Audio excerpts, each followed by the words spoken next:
ఇదే మన ఇల్లు.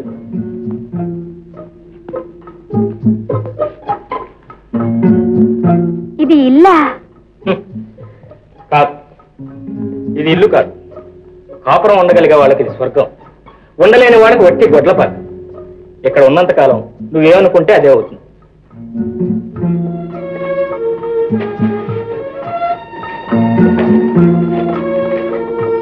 అదెందుకు అక్కడ తగిలిస్తున్నారు? ఈ ఆశయం రోజు నీ కళ్ళ ముందు కనిపిస్తే మంచిదని. ఏమిటి? ఏమైంది?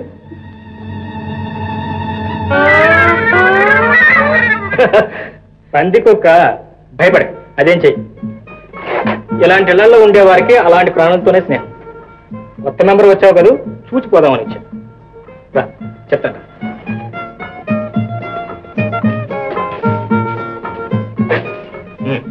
ముందు ఇల్లు శుభ్రం చెయ్యి. నేనా? కానీ నా చేత కాదు, పని మనిషిని పెట్టుకుందాం. దివ్యంగా ఉంది ఆలోచన. ఆ మనిషికి రోజుకు 2 పూట్ల భోజనం, నెలకు 25 రూపాయలు జీతం ఇచ్చుకోవాలి అంతే. నీ దగ్గర డబ్బు ఉందిగా?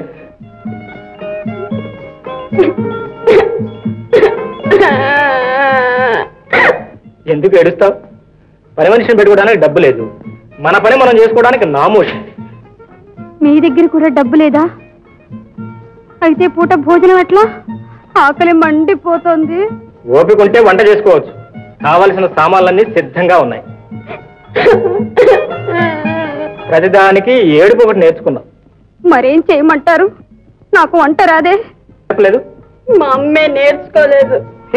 దీనికి అప్పిలేదు. ఆడపిల్ల అన్నీ స్వయంగా నేర్చుకోవాలి. చూడు, స్త్రీకి పుట్టిల్లే ఎలిమెంటరీ స్కూల్, అత్తవారిల్లు హై స్కూల్, బిడ్డల ఇల్లు కాలేజీ. ఈ 3ఇంట్లోనూ పాస్ అయితే ఉత్తమ ఇల్లాలని డిగ్రీ వస్తుంది. నీకు ఆ డిగ్రీ కావాలని ఆశ ఉంటే మొట్టమొదటి పాఠం మొదలెట్టు. నాకు తెలిసి నేను చెప్తాను. లక్షణంగా వంట చేసి నువ్వు ఇంత తిని నాకు ఇంత పెట్టు. ఏ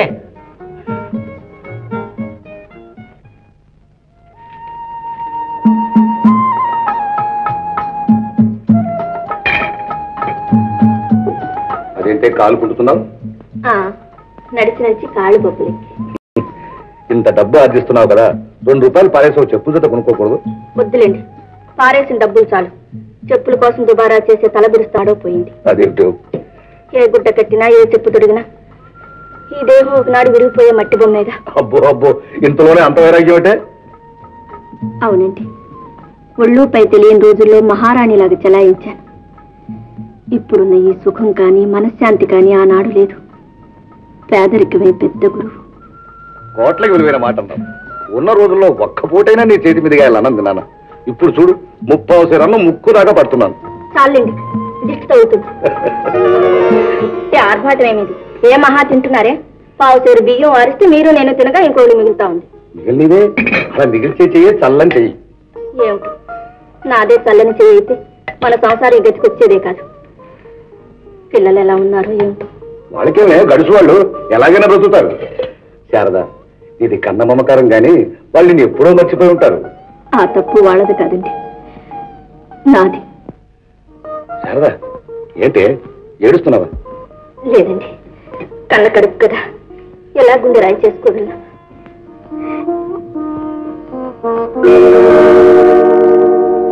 ఏమండి, ఈ రాళ్ళేమిటి? ముగ్గురాళ్ళు పొడి చేస్తే రూపాయికి 6 సేర్లు అమ్మచ్చు. ఏమండి, ఈ వ్యాపారం చేసే విద్య ఎలా నేర్చుకున్నారు? అదో పెద్ద కథలే. కథ? అదే హరికథలో పిట్ట కథ లాంటిది. నువ్వు కూడా వడ్డించుకో, చెప్తా.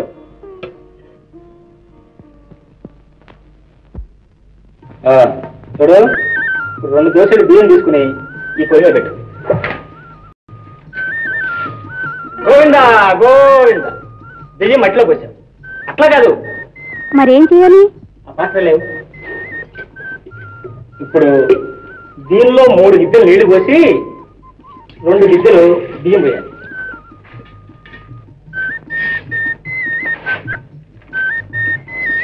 ఇప్పుడు ఇది తీసి పొయ్యి మీద పెట్టు.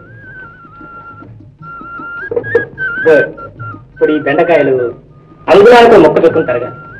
అంగుళానికి ఒక ముక్క? ఏమిటి వెతుకున్నావు? కర్మ పులుసు తరగాల్సిన అవసరం లేదు కానీ సుమారుగా తరుగు.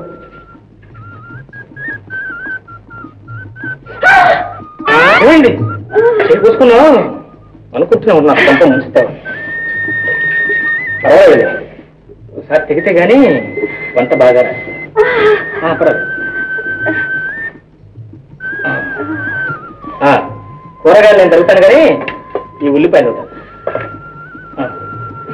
కట్టిపెట్టి జాగ్రత్త, మళ్ళీ కోసుకుంటాం.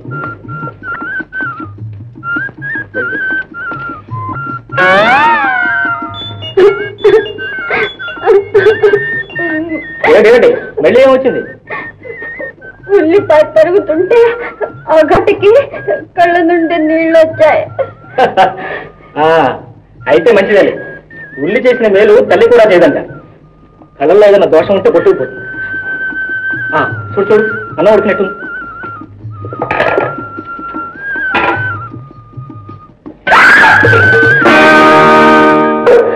శ్రీమద్ రమణ గోవిందో హార్. ఇహ మనకు ఏకాదశి. క్షమించండి, రేపటి నుంచి చూడండి వంట ఎలా చేస్తాను. ఎందుకు అలా నవ్వుతున్నారు? నీ మొహం చూసి. నా మొహం చూస్తుంటే నమ్మకం కలగటం లేదా? నమ్మకం లేక కాదు, రేపటి నుంచి వంట చేసేది ఆ ముఖమా ఈ ముఖమా అని.